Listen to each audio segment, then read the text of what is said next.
Chad Boseman getting ready to do Black Panther, and the Yes. excitement surrounding that, all the excitement surrounding that is, I think, the opportunity for the people who make the decisions to go, okay, well, maybe we looked at this the wrong way.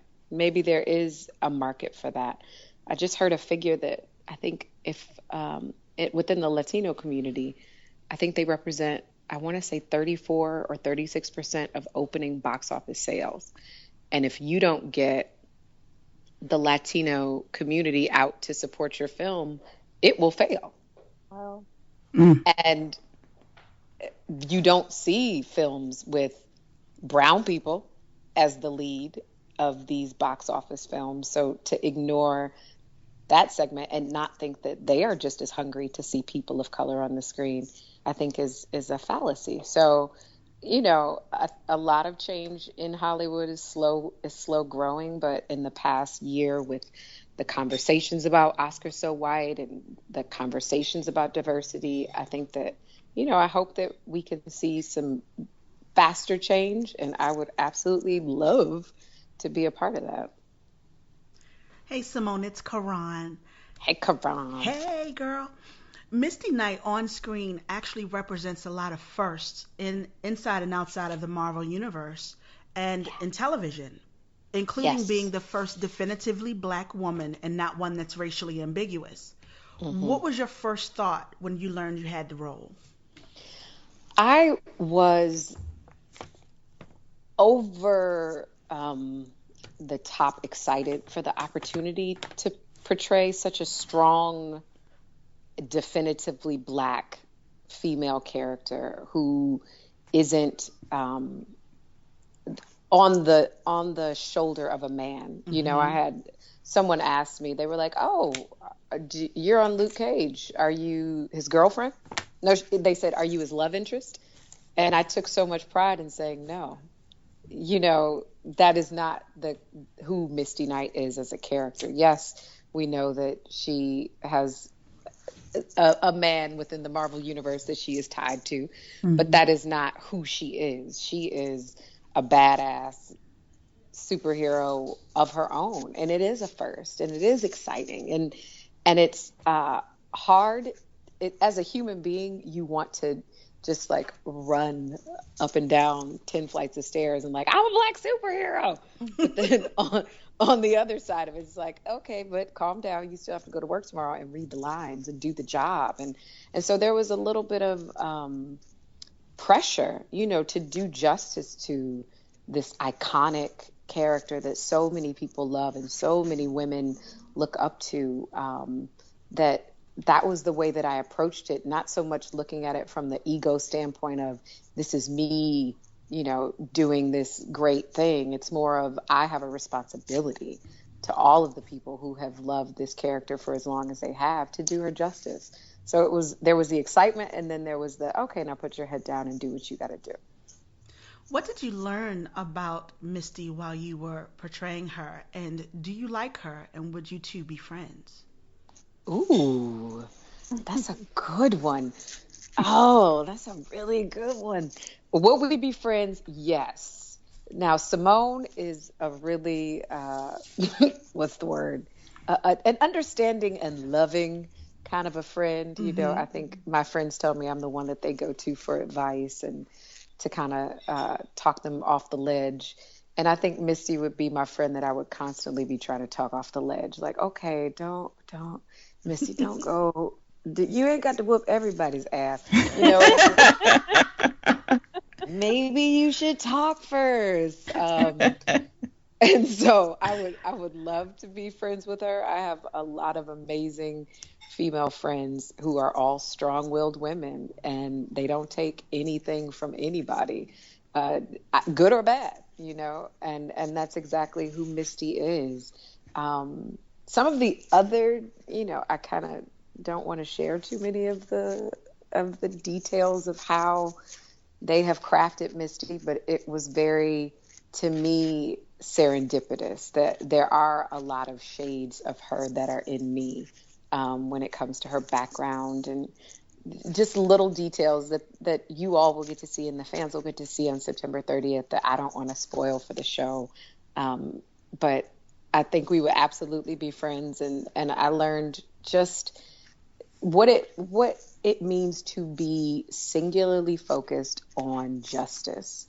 I think as an African American woman, I grew up in Detroit. I went to school in DC. These are predominantly Black communities, cities with, a strong Black constituency. So I'm very aware of our relationship to the police, our relationship to the government and to politics and to the prison system. And so to be a woman who works within that system, trying to change it, you learn as a person, as Simone, I learned just this idea of what justice is from someone who looks at it in a very altruistic way, a very hopeful ideal of what is possible for justice versus, Simone, who looks at Ferguson and who looks at the injustices going on in Chicago every day and isn't as hopeful.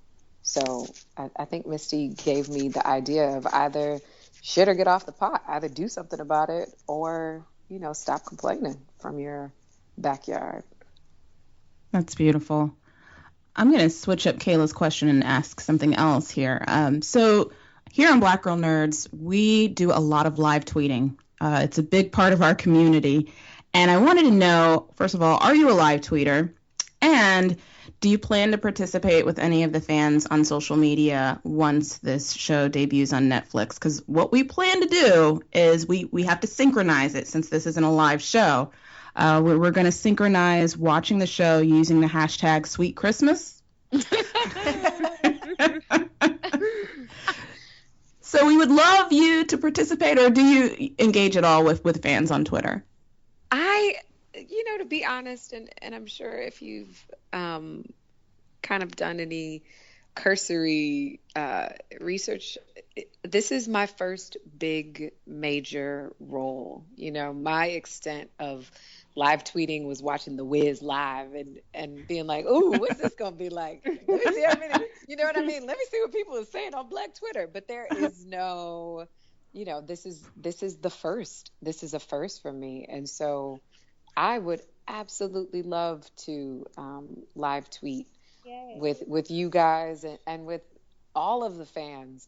Do I know if I am that adept at it?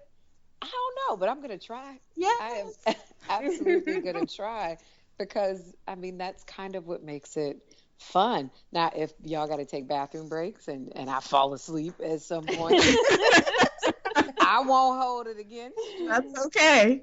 I might drop out for a second. It might get too real because, people are honest on Twitter. People are very, brutal. And I'm not sure if my ego can take it, but I sure will try.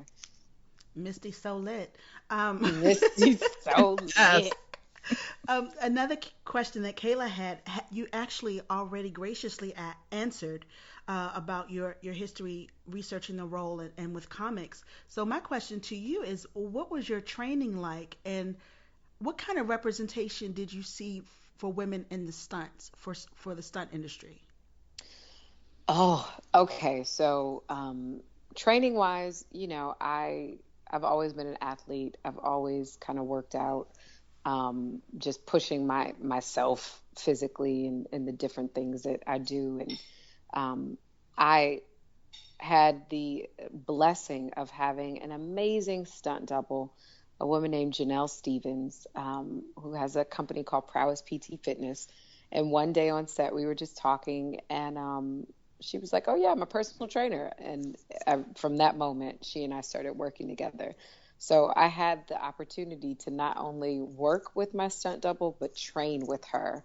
And she's a friend of mine now. I can call her that. But she helped me with, not only just getting physically fit, but, some fight training, some fight coordinating. And there is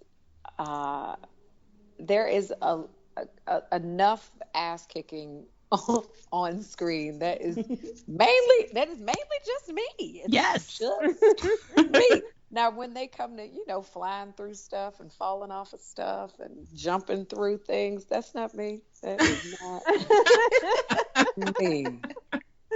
but if there is a punch that's thrown, it's me. So, um, that was kind of the training going into it. And of course, we get to do gun training and play around with weapons and shoot guns, which was surprisingly exciting for me. I didn't realize I would have such a take such a liking to it. But yeah, that was kind of the preparation. You just want to be physically fit and able to do whatever it is that they ask you to do. And they asked me to do some fun stuff. So with that and with Janelle, it was kind of, a 1-2 punch. Hey Simone, it's Latanya. How are you? Hey, good. How are you? I'm fantastic.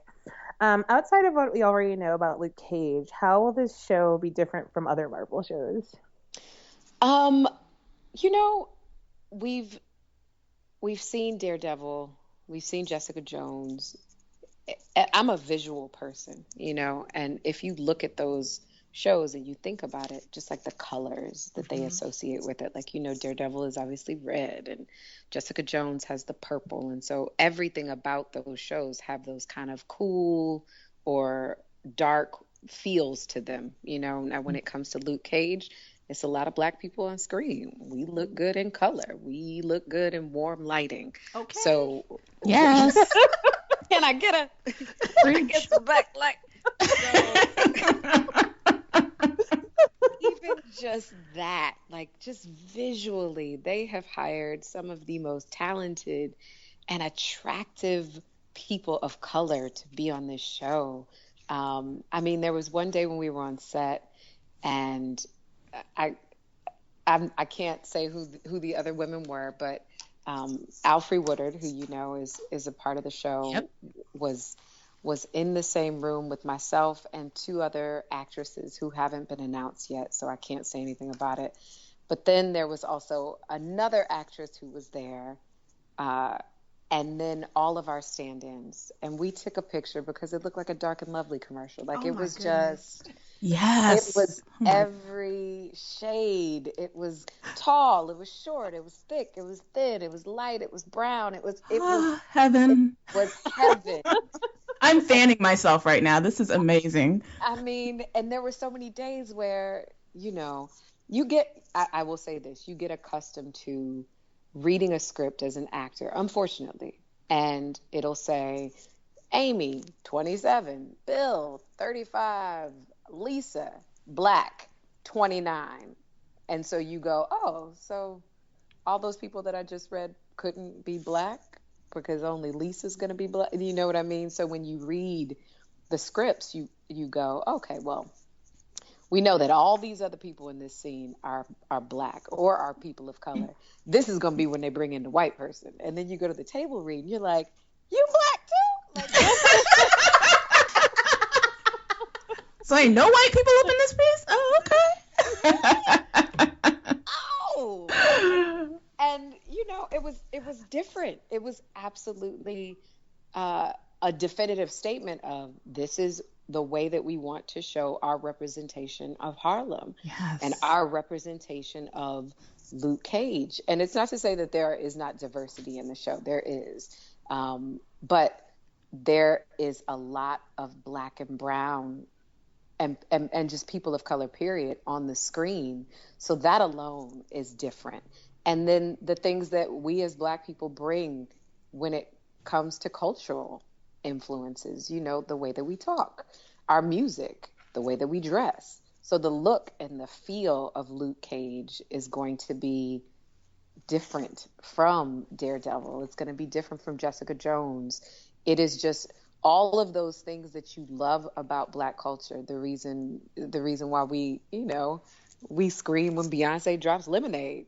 Just yes, on a day, all of those things that people celebrate about Black culture are celebrated in this show.